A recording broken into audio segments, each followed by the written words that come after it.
Hello students, very warm welcome the YouTube channel of analyst IAS. तो disaster management amendment bill recently Lok Sabha में introduce हुआ है।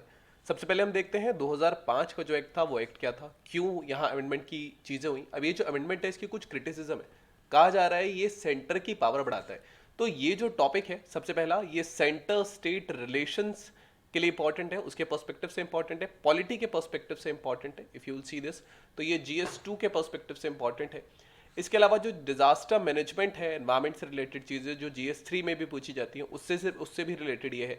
तो it would be covering this. So let's start with today's topic. First of all, why news? Recently central government ने introduce किया है disaster management amendment bill 2024 Lok Sabha में, और ये एग्जिस्टिंग जो डिजास्टर मैनेजमेंट एक्ट 2005 का है उसको अमेंड करेगा। हाउएवर, ये जो प्रपोज्ड अमेंडमेंट्स हैं, अब इससे डिबेट स्पार्क होता है कि ये ज़्यादा सेंट्रलाइजेशन कर दे रहा है डिजास्टर मैनेजमेंट प्रोसेसेस का, और उसके जो इम्पैक्ट्स होते हैं खास करके डिजास्टर रिस्पॉन्स को लेकर के। सबसे पहली बात, हम 2005 के एक्ट को देखते हैं। तो डिजास्टर मैनेजमेंट एक्ट एक डिजास्टर को डिफाइन करता है कि एक डिजास्टर, या फिर आप बोल सकते हैं इसको कि एक कैटास्ट्रॉफ है, जहां पर जो नेचर से अराइज होता है या फिर वो मैनमेड अराइज होता है। सो ये नेचुरल भी अराइज हो सकता है और ये मैनमेड भी अराइज हो सकता है, जैसे भोपाल गैस ट्रेजेडी थी। यहां से सब्सटेंशियल लॉस ऑफ लाइफ हो, प्रॉपर्टी का डैमेज हो, और यहाँ पे बेसिकली, और ये कम्युनिटी की जो कैपेसिटी है इसको कोप करने की अफेक्टेड एरिया को, उससे बियॉन्ड हो, तब वो एक डिजास्टर के रूप में आता है। इंडिया का जो डेवलपमेंट है, इथॉस जो हमारा है, वो prevention, mitigation, preparedness and response पे वर्क करता है। डिजास्टर मैनेजमेंट एक्ट ये 2005 में ये जो एक्ट है ये एनेक्ट हुआ था, और यहाँ पर बहुत सारे कैटास्ट्रोफिक डिजास्टर्स थे, जैसे सुनामी 2004 की थी, गुजरात अर्थक्वेक 2001 में जो भुज के अर्थक्वेक्स आए थे। इसके अलावा उड़ीसा में सुपर साइक्लोन आया था 1999 में। तो इन सब के बैकड्रॉप में इस एक्ट को लाया गया। यहाँ पे इसमें एस्टैब्लिशमेंट है डिजास्टर मैनेजमेंट अथॉरिटी का। डिजास्टर मैनेजमेंट प्लान करता है नेशनल, स्टेट और डिस्ट्रिक्ट लेवल पे। ये डिजास्टर मैनेजमेंट प्लान को रिव्यू करते हैं गवर्नमेंट डिपार्टमेंट्स को। ये गाइडलाइन सेट करते हैं प्रिपरेशन के डिजास्टर मैनेजमेंट प्लान्स के लिए अथॉरिटी को जो उनसे बिलो है, और ये रिकमेंड करते हैं फंड्स अगर कहीं डिजास्टर मिटिगेशन होता है। इसकी कमिटीज की यहाँ पे बात करेंगे तो ये कॉन्स्टिट्यूशन देता है सबसे पहला जो नेशनल डिजास्टर मैनेजमेंट अथॉरिटी है। इसके अलावा यहाँ पे कमिटी में आता है नेशनल एग्जीक्यूटिव कमिटीज आती हैं, या फिर स्टेट एग्जीक्यूटिव कमिटीज इसके अंदर आती हैं। ये एग्जिस्ट करती हैं नेशनल डिजास्टर मैनेजमेंट अथॉरिटी को और स्टेट डिजास्टर मैनेजमेंट अथॉरिटी को। ये एग्जीक्यूटिव कमिटीज यहाँ पे एड्रेस करती हैं अपने फंक्शन परफॉर्म करने के लिए। यहाँ पे नेशनल डिजास्टर रिस्पॉन्स फोर्स जो है, इसके पास सेवरल बटालियंस है या टीम्स होती है जो रिस्पॉन्सिबल है ऑन ग्राउंड रिलीफ के लिए, रेस्क्यू वर्क के लिए बहुत सारे स्टेट्स में।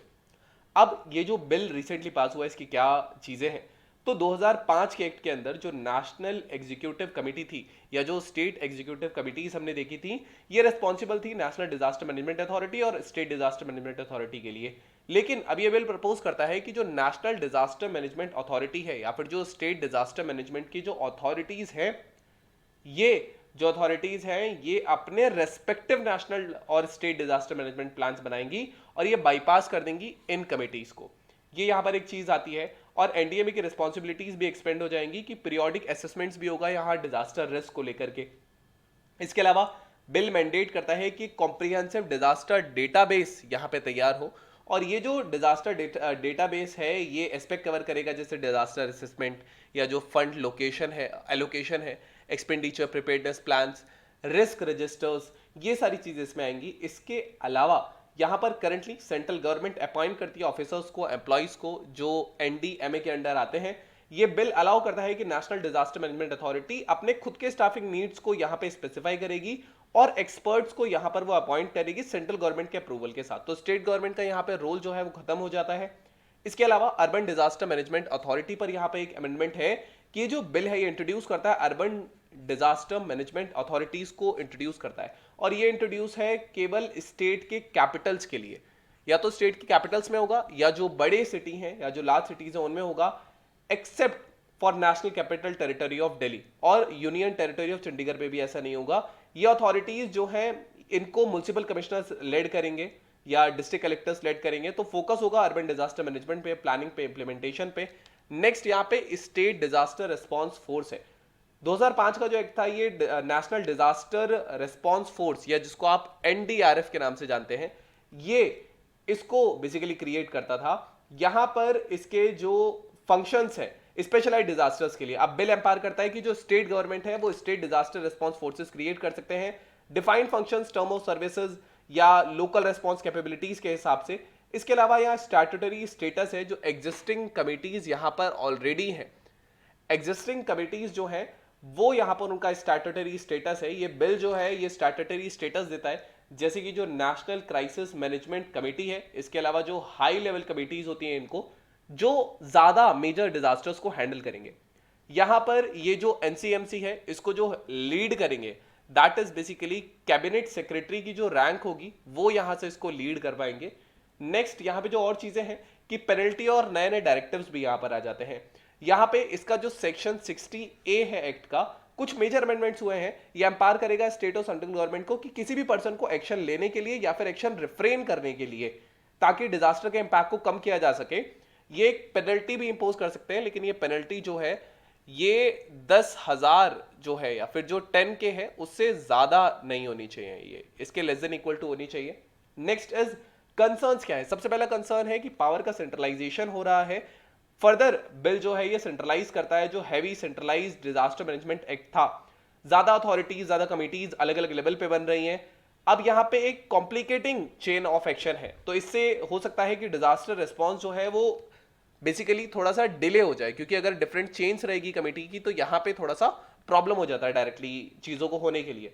इसके अलावा यहां पर जो बिल है ये नेशनल डिजास्टर रिस्पॉन्स फंड जो है एनडीआरएफ, इसको डाइल्यूट कर देता है।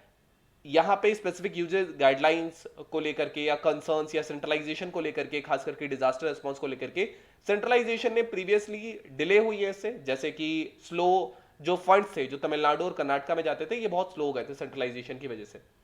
नेक्स्ट इज लोकल रिसोर्सेज की यहां पे बात की जाती है। बिल जो लैक ऑफ रिसोर्सेज है, फंडिंग जो लोकल लेवल पर होती है, जैसे जो अर्बन डिजास्टर मैनेजमेंट अथॉरिटीज अगर बन रही है लेकिन कहीं कहीं लोकल लेवल पे यहां पे फंड की कमी हो सकती है किसी भी म्युनिसिपालिटी को, तो ये जो गैप है ये अंडरमाइन किया जा रहा है और ये इफेक्टिवनेस जो नए एंटिटीज का होगा डिजास्टर मैनेजमेंट उसको हैम्पर कर सकता है। इसके अलावा यहां insuring disaster relief as a legal right, bill जो है ये need to make disaster relief ये एक जस्टिफिकेबल राइट या एक ऐसा राइट जिसको कोर्ट में एनफोर्स किया जा सकता है, ये नहीं बनाता है। डिस्पाइट की मॉरल ऑब्लिगेशन है स्टेट का कि वो रिलीफ यहां प्रोवाइड कराए। रिलीफ मेजर्स बहुत सिग्निफिकेंटली वेरी कर सकते हैं स्टेट्स के along, even with in states के अलोंग सिमिलर डिजास्टर्स में। इसके अलावा यहां पे एक और जो चैलेंज है वो है कि जो क्लाइमेट चेंज है वो यहां इंटीग्रेटेड नहीं है। क्लाइमेट चेंज फुल्ली इसके इंपैक्ट्स को डिजास्टर रिस्क मैनेजमेंट में लेकर के आना ये इस बिल में नहीं है। डिस्पाइट इंटरनेशनल एग्रीमेंट्स है, जैसे जो सेंडाई फ्रेमवर्क है डिजास्टर मैनेजमेंट को लेकर के, इसके अलावा जो पेरिस एग्रीमेंट है डिजास्टर मैनेजमेंट, पेरिस एग्रीमेंट जो है जो कार्बन को लेकर के है 2015 का अमेंडमेंट है, ये जो बिल है ये इन क्लाइमेट इंड्यूस्ड रिस्क को एड्रेस नहीं करता है। यहां पर जो ट्रांजिशन है, खास करके यहां पर अगर हम बात करेंगे रिस्पॉन्सिबिलिटीज का, तो यहां पर इंटीग्रेशन के इश्यूज हैं। यहां पर जो ट्रांजिशन रिस्पॉन्सिबिलिटीज का नेशनल एग्जीक्यूटिव कमेटी और स्टेट एग्जीक्यूटिव कमेटी का जो एनडीएमए और एसडीएमएस के साथ था, यहां इंटीग्रेशन इश्यूज हो सकते हैं, पर्टिकुलरली नए रोल्स को अलाइन करते हुए जो एग्जिस्टिंग फ्रेमवर्क है उसके अंदर।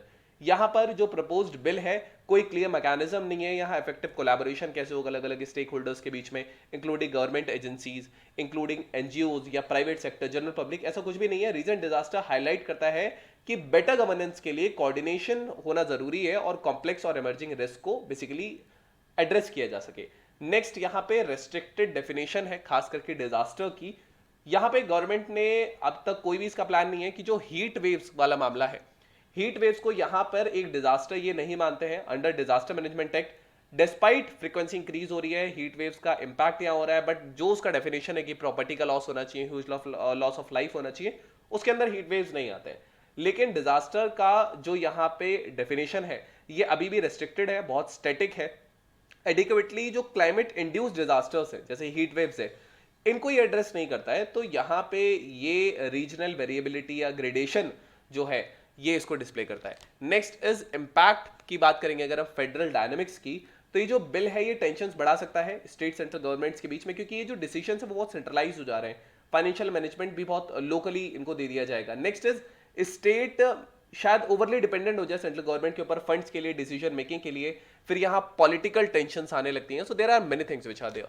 नाउ सेंट्रलाइजेशन ऑफ पावर की अगर हम बात करेंगे तो इंक्रीज अथॉरिटीज यहाँ पे, ज्यादा अथॉरिटीज बन रहा है, पोटेंशियली एक कॉम्प्लिकेटिंग चेन यहाँ पे हो सकती है, हो सकता है बेटर हो बट कॉम्प्लिकेटिंग भी हो सकती है। यहाँ पे डिजास्टर रिस्पॉन्स डिले हो जाएगा क्योंकि अगर ज्यादा लंबी चेन होगी कॉम्प्लेक्सिटी हो सकती है। यहाँ पे जो नेशनल डिजास्टर रिस्पॉन्स फंड था ये डाइल्यूट कर दिया गया है। अब यहाँ पर सेंट्रलाइजेशन थोड़ा सा ज्यादा देखने को मिलता है। नेक्स्ट इज यहाँ पे और जो लोकल इशू है वो है कि अगर लोकल जो म्युनिसिपालिटी है, लोकल लेवल, वहां रिसोर्स नहीं है, प्रॉपर फंडिंग नहीं है, तो यहाँ पे यूडीएमएस की जो कैपेबिलिटी है या इनको मेंटेन कर रहा है ये थोड़ा लिमिटेड होगा और ये एक्स्ट्रा बर्डन होगा ऐसी म्युनिसिपालिटीज के ऊपर जिनका टैक्स कलेक्शन ज्यादा नहीं है।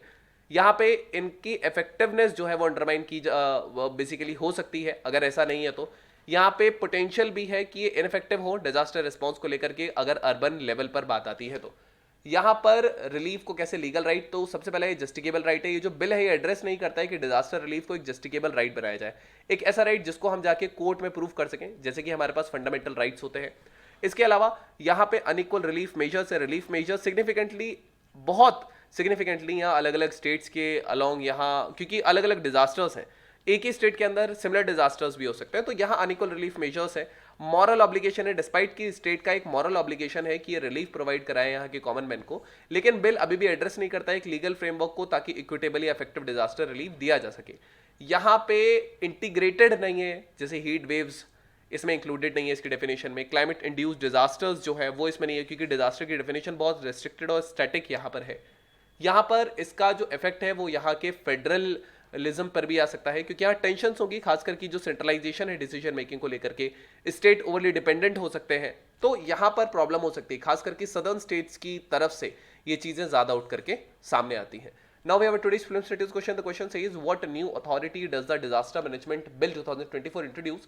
National Urban Disaster Management Authority, State Urban Disaster Management Authority, Urban Disaster Management Authority, Central Urban Disaster Management Authority. So this is a good question. You can type the answer in the comment section relative if it's correct or not. Then with today's main expected question, the question says that the Disaster Management Bill 2024 introduced in the Lok Sabha proposes several challenges to the existing Disaster Management Act 2005.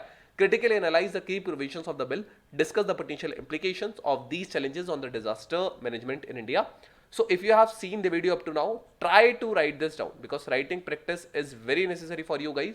And for its evaluation, here is the app. You can scan it, and यहाँ पे एक option होगा charts का. There you can get a free mentorship for this.